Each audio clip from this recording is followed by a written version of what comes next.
मी कल्याणमध्ये राहणारा एक कल्याणकर. गेल्या काही वर्षात मी खूप साऱ्या गोष्टी पाहिल्यात. मी पाहिलंय माझ्या वडिलांना नोकरी धंद्यासाठी गुरासारखं मुंबईच्या दिशेने पळताना. मी पाहिलंय कल्याण स्टेशन पासून घरापर्यंतच्या घाणेरड्या रस्त्यांमुळे, वाहतुकीच्या समस्यांमुळे माझ्या ताईला होणाऱ्या त्रासाला.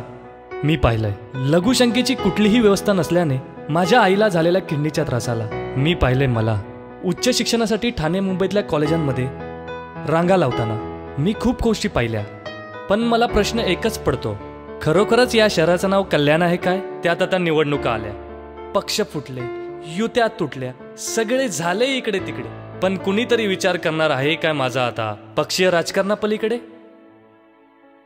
पण आता वेळ आली आहे माझ्या प्रश्नाची उत्तरे शोधण्याची.